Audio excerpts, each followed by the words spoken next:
Hello everyone, welcome back to our YouTube channel civil easy. हम आज topic wise analysis करने वाले हैं रीइंफोर्समेंट कंक्रीट डिज़ाइन का, है ना। अब यदि हम इसकी बात करते हैं कि ये हमारा 14 पे, 16 पे और 17 पे कितने कितने क्वेश्चन आए हुए हैं, इसकी बात करेंगे हम। और फिर देखेंगे हमारे इंपॉर्टेंट टॉपिक इसमें से कौन कौन से हैं, है ना। बेसिकली यदि हम बात करते हैं तो हमारे जो हैं 6 सब्जेक्ट्स के हमने एनालिसिस कर दिया है। हमारा नेक्स्ट सब्जेक्ट है हमारा आरसीसी। आज हम इसके बारे में बात करते हैं, है ना। तो यदि अभी तक चैनल को सब्सक्राइब नहीं किया है तो सब्सक्राइब कर लें, वीडियो को लाइक ज़रूर करें, है ना, यदि एनालिसिस पसंद आए तो। ठीक है, तो सबसे पहले हम देखते हैं हमारा introduction of reinforcement cement concrete. WSM और LSM मेथड दोनों से ही हमको डिज़ाइन करनी है हमारे रीइंफोर्समेंट सीमेंट कंक्रीट की, है ना। तो दोनों मेथड को हमको पढ़ना है, WSM भी पढ़ना है और LSM भी पढ़ना है। तो इसके इंट्रोडक्शन वाले पार्ट से यदि हम बात करते हैं तो 14 पे इस पर 2 क्वेश्चन आया हुआ है, 16 पे इससे 1 क्वेश्चन आया है और 17 में भी इससे हमारे इंट्रोडक्शन वाले पार्ट से 1 क्वेश्चन आया है। अब यदि हम बात करते हैं कि हमारे इस इंट्रोडक्शन वाले पार्ट में हमको पढ़ना क्या है, तो हमको इसमें पढ़ना है कि हमारा सबसे पहले यदि हम बात करेंगे तो हमको सीमेंट के बारे में पढ़ना है।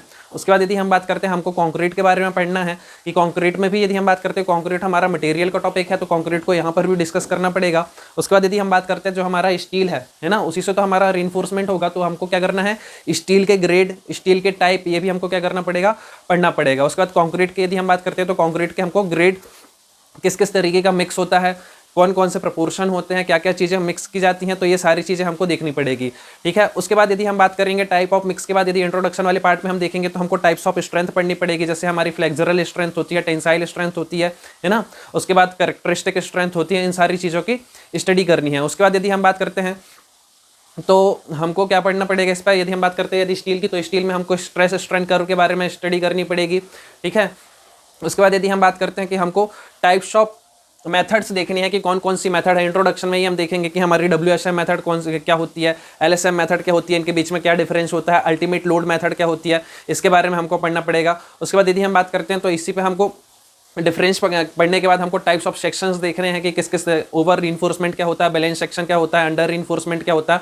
इन सारी चीज़ों की स्टडी हम किस पे करेंगे, हमारे इंट्रोडक्शन वाले पार्ट में। सेकेंड यदि हम बात करते हैं, सेकेंड चैप्टर है हमारा डिज़ाइन ऑफ बीम, है ना, डिज़ाइन ऑफ बीम। अब डिज़ाइन बीम की डिज़ाइन हमारी WSM से भी होगी, LSM से भी होगी, है ना, तो दोनों से हमको देखना पड़ेगा। तो डिज़ाइन ऑफ बीम से यदि हम बात करते हैं तो 14 पे हमारा 1 क्वेश्चन आया है, 16 पे भी हमारा 1 क्वेश्चन आया है और 17 पे भी हमारा 1 क्वेश्चन आया है। और डिज़ाइन ऑफ बीम वाले पार्ट में भी हमारा इसी के अंतर्गत हमारा बॉन्ड आ जाएगा, शेयर आ जाएगा एंड टॉर्सन आ जाएगा।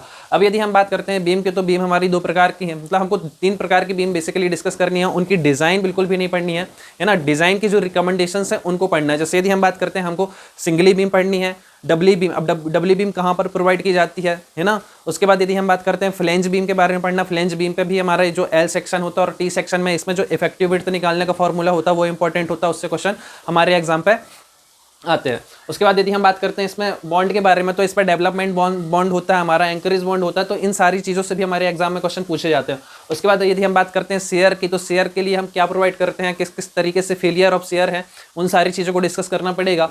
और यदि हम इस पर बात करते हैं तो इस पर जो स्ट्रेस प्रोवाइड की जाती है, उनके बीच में स्पेसिंग क्या दी जाती है, बेंट अप बार क्या होता है ना, ये सारी चीज़ यहाँ पे हमको शेयर में डिस्कस करनी है। तो हमको सिर्फ इसके रिकमेंडेशंस पढ़नी है। उसके बाद टॉर्सन की यदि हम बात करते हो, टॉर्सन में कुछ छोटे छोटे फॉर्मूले हैं हमारे, उनको हमको क्या करना पड़ेगा, स्टडी करनी पड़ेगी, है ना, कि साइड रीइंफोर्समेंट कितना प्रोवाइड करते हैं, तो ये सारी चीज़ें हमारा क्या जाएगा, टॉर्सन में आ जाएगा। तो इसको भी हमने डिस्कस कर लिया, एक क्वेश्चन आया हुआ है हर साल। उसके बाद यदि हम बात करते हैं डिज़ाइन ऑफ स्लैब की, तो स्लैब की डिज़ाइन पे यदि हम बात करते हैं तो हमको 1 वे स्लैब भी डिस्कस करना है, 2 वे स्लैब भी डिस्कस करना है, और 2 वे स्लैब को किस मेथड से एनालिसिस किया जाता है, इस चीज़ को। एक तो हमको 1 वे स्लैब और 2 वे स्लैब में क्या डिफरेंस होता है ये पता होना चाहिए। उसके बाद जब हम 2 वे स्लैब पढ़ते हैं तो 2 वे स्लैब की मेथड्स, हमको पूरा डिज़ाइन नहीं करना है, लेकिन किस किस मेथड से हम 2 वे स्लैब की डिज़ाइन करते हैं, है ना, उनका एनालिसिस किस मेथड से किया जाता है, उनके बारे में हमको पढ़ना पड़ेगा। उसके बाद यदि हम बात करते हैं स्लैब में ही हमारा क्या कंटिन्यूस स्लैब भी होता है। और उसके बाद यदि हम बात करते हैं हमारा कंटिन्यूस स्लैब के अलावा भी हमको और भी स्लैब पढ़ने, जैसे हमारा फ्लैट स्लैब हो गया, रिब्ड स्लैब हो गया, उसके बाद सर्कुलर स्लैब हो गया। तो जैसे इन सब की जो जैसे यदि हम फ्लैट स्लैब की बात करते हैं तो फ्लैट स्लैब में कौन कौन सी टर्मिनोलॉजी यूज़ होती है, रिब्ड स्लैब की क्या क्या रिकमेंडेशंस होती हैं। उसके बाद सर्कुलर स्लैब में यदि हम बात करें कि मैक्सिमम बेंडिंग मोमेंट कहाँ पर मिलता है, कितना मिलता है, तो उनकी डायरेक्ट वैल्यू हमको क्या करनी है, याद करनी है। उसके बाद बीम और स्लैब की जो दोनों की जो रिकमेंडेशंस हैं, है ना, जो कोडल प्रोविजंस है, वो तो हमको पढ़ने हैं, वो ज़्यादा इंपॉर्टेंट है ना। उसके बाद यदि हम बात करते हैं नेक्स्ट टॉपिक है हमारा design of column and footing.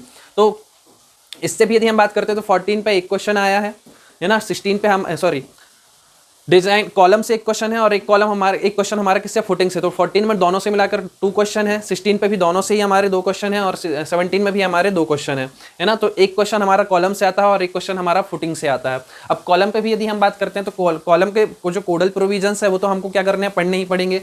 उसके बाद लॉन्ग कॉलम क्या होता है, शॉर्ट कॉलम क्या होता है ना, किस तरीके से जस्टिफाई करेंगे कि लॉन्ग कॉलम है या शॉर्ट कॉलम है। उसके बाद यदि हम बात करते हैं पेडिस्टर और कॉलम में क्या डिफरेंस होता है, उन चीज़ों को देखना पड़ेगा। लॉन्गिट्यूडनल रीइंफोर्समेंट कितना प्रोवाइड किया जाता है, लेटरल टाइज जो प्रोवाइड की जाती है उनकी क्या रिकमेंडेशंस हैं, तो वो सारी चीज़ें हमको कॉलम पर डिस्कस करना पड़ेगा। रिडक्शन फैक्टर कितना लेते हैं, है ना। सर्कुलर कॉलम की यदि हम बात करते हैं तो हेलिकल कॉलम के बारे में भी हमको क्या करना पड़ेगा, इसकी जो भी रिकमेंडेशन है, रिडक्शन फैक्टर है, उनको क्या करना पड़ेगा, उनको पढ़ना पड़ेगा कि नंबर ऑफ बार कितने प्रोवाइड किए जाते हैं, स्पेसिंग कितनी प्रोवाइड की जाती है, इन सारी चीज़ों को। उसके बाद यदि हम बात करते हैं फुटिंग की, तो डेप्थ ऑफ फाउंडेशन का हमको फॉर्मूला पता होना चाहिए। उसके बाद यदि हम बात करते हैं तो फुटिंग में हमारा कुछ इसकी क्रिटिकल सेक्शन होते हैं कि हमारे मैक्सिमम बेंडिंग मोमेंट के लिए क्रिटिकल सेक्शन क्या होता है। उसके बाद यदि हम बात करते हैं हमारा 1 वे शियर के लिए हम क्रिटिकल सेक्शन क्या लेते हैं और 2 वे शियर के लिए क्रिटिकल सेक्शन क्या लेते हैं, है ना। तो इन सारी वैल्यू को हमको क्या करना है, फुटिंग में पढ़ना है। तो यदि हम कॉलम और फुटिंग की बात करें तो हमारा ये आईएमपी टॉपिक है। उसके बाद जो हमारा जो टॉपिक है वो क्या है, हमारा design of water tank, retaining वाल, बंकर एंड साइलोज। अब इससे भी यदि हम बात करते हैं तो वाटर टैंक से 14 में हमारा एक क्वेश्चन आया हुआ था, 16 में हमारा एक क्वेश्चन हमारा रिटेनिंग वॉल से था और एक क्वेश्चन हमारा वाटर टैंक से था। उसके बाद यदि हम 17 में बात करते हैं तो 17 पे हमारा एक क्वेश्चन हमारा रिटेनिंग वॉल से था और एक क्वेश्चन हमारा किससे था, बंकर और साइलोज से। तो बेसिकली अब इनके बारे में, इनकी स्टडी कैसे करना है, तो इसके बारे में यदि हम बात करें तो इस पर क्या, कौन सा ग्रेड कॉन्क्रीट का यूज़ किया जाता है वो पढ़ना है, परमिसिबल स्ट्रेसेस क्या होती है उनकी स्टडी करना है, कौन सा कोड यूज़ किया जाता है वाटर टैंक के लिए वो स्टडी करना है, रिटेनिंग वॉल के लिए यदि हम बात करते हैं तो रिटेनिंग वॉल के जो डिजाइन पैरामीटर्स हैं वो स्टडी करना है, बंकर एंड साइलोस की यदि हम बात करते हैं तो किस तरीके से जो इनका वॉल्यूम कैलकुलेट किया जाता है, कौन कौन सी स्ट्रेसेस निकाली जाती हैं, कौन कौन सी, जैसे हुप टेंशन निकाला जाता है तो हुप टेंशन कॉर्नर में कितना होता है ना, सेंटर में कितना होता है। तो ये सारी वैल्यू हमको क्या करनी पड़ेगी, इनको पढ़नी पड़ेगी। अब इसकी स्टडी के लिए क्या करना है, सीधे सीधे से एक डिजाइन वाला क्वेश्चन उठाना है। एक क्वेश्चन आपको वाटर टैंक का डिजाइन वाला करना है तो उससे आपको सारे पैरामीटर आपको समझ में आ जाएंगे। उसके बाद रिटेनिंग वॉल की एक डिजाइन करनी है आपको, है ना। उसके बाद रिटेनिंग वॉल के टाइप भी पढ़ना है कि कई बार पूछ लेता है कि टाइप्स ऑफ रिटेनिंग वॉल में कि हाइट के हिसाब से बताना पड़ेगा कि कौन सी रिटेनिंग वॉल आपको प्रोवाइड करनी है। उसके बाद यदि हम बात करते हैं बंकर और साइलो तो यहाँ पे बेसिकली जो पूछा जाता है वॉल्यूम निकालने के लिए क्वेश्चन पूछा जाता है। तो एक डिजाइन वाला क्वेश्चन इसका भी कर लो तो आपको सारी चीज़ें क्या हो जाएंगी, एक ओवरव्यू मिल जाएगा और उससे आपका क्वेश्चन क्या हो जाएगा, सॉल्व हो जाएगा। तो एक डिजाइन का क्वेश्चन वाटर टैंक का करना है, एक रिटेनिंग वॉल का करना है, एक बंकर एंड साइलोस का करना है, ठीक है। तो उससे अपने आप जो भी इसकी रिकमेंडेशन है वो आपके दिमाग में आ जाएगी। तो यदि इससे बात करते हैं तो इससे हमारा एक क्वेश्चन, 2 क्वेश्चन और 2 क्वेश्चन, 17 में हमारे 2 क्वेश्चन, 16 में 2 क्वेश्चन और 14 पे हमारे एक क्वेश्चन आया हुआ बंकर एंड साइलोस से।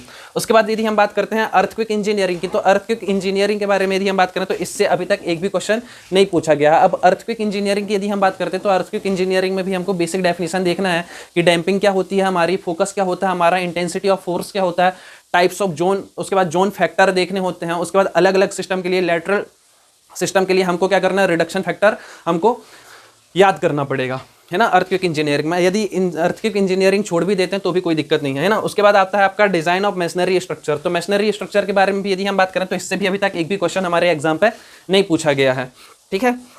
यदि आप इसको पढ़ना चाहते हो तो गुप्ता एंड गुप्ता में separately design of masonry structure दिया हुआ है, उसके क्वेश्चन आप प्रैक्टिस कर सकते हैं।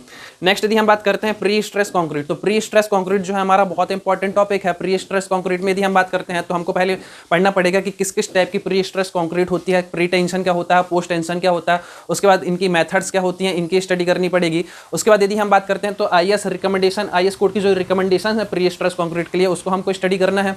उसके बाद यदि हम बात करते हैं कि किस तरीके से इसको एनालाइज किया जाता है, तो एनालाइज करने की जो बेसिकली हमारी 3 मेथड है, जैसे स्ट्रेस कॉन्सेप्ट है हमारा, है ना, लोड बैलेंसिंग कॉन्सेप्ट है। उसके बाद यदि हम बात करते हैं प्रेशर लाइन का कॉन्सेप्ट है तो उसकी स्टडी हमको करनी है प्री स्ट्रेस कंक्रीट में।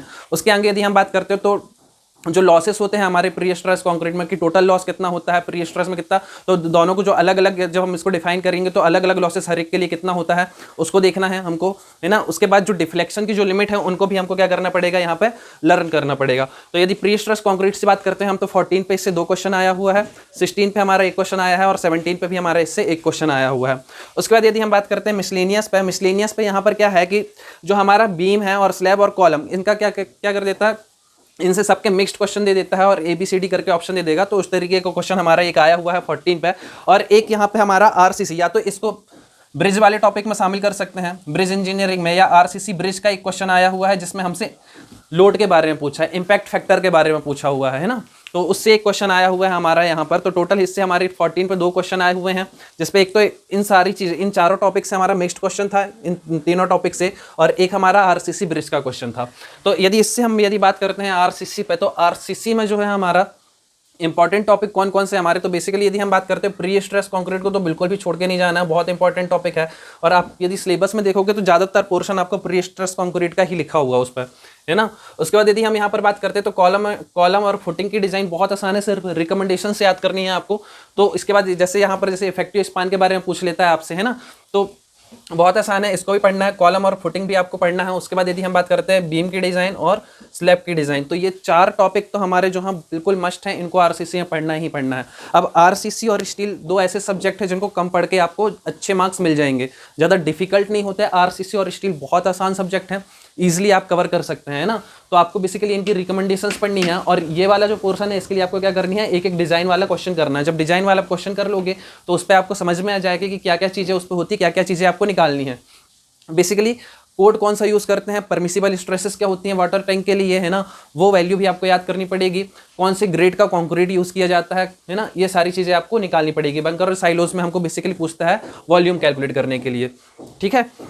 तो इस तरीके से हमारा आरसीसी का एनालिसिस हमने कर दिया, और इस पर जो जो इंपॉर्टेंट टॉपिक थे मैंने वो भी आपको बता दिया। अब इसके बाद जो हमारे जो टॉपिक बचे हुए हैं एनालिसिस के, एक तो हमारा क्या बचा हुआ है, रेलवे इंजीनियरिंग बचा हुआ है, रेलवे इंजीनियरिंग बचा हुआ है। उसके बाद यदि हम बात करते हैं हमारा क्या बचा हुआ है, एक तो स्ट्रेंथ ऑफ मटेरियल, मतलब स्ट्रक्चर एनालिसिस में सोम और टॉस दोनों है ना।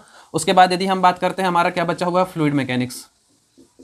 उसके बाद हमारा क्या बचा है, फ्लूइड मैकेनिक्स बचा हुआ है। तो इस पे से यदि हम बात करते हैं तो रेलवे इंजीनियरिंग जो लास्ट ईयर भी हमारे एग्जाम पे था, मतलब अभी जो रेलवे इंजीनियरिंग वाला पार्ट है वो हमारा 14 पे भी था, 16 पे भी था और 17 पे था, लेकिन इसका वेटेज जो है वो वेटेज कम था, है ना। उसके बाद यदि हम सॉम की बात करते हैं और एफएम की बात करते हैं तो ये हमारे सिलेबस पे क्या है, नए जुड़े हुए हैं, है ना, ये हमारे सिलेबस पे नए जुड़े हुए हैं। तो यदि इनकी बात करते हैं तो इस पर जो इंपॉर्टेंट टॉपिक होंगे वो आपको मैं बता दूंगा कि कौन कौन से टॉपिक इंपॉर्टेंट है, इनका अलग से सेपरेट टॉपिक वाइज एनालिसिस कर देंगे, और इनमें ये बता देंगे कि कौन से आपके टॉपिक क्या हैं ज़्यादा पूछे जा सकते हैं, है ना।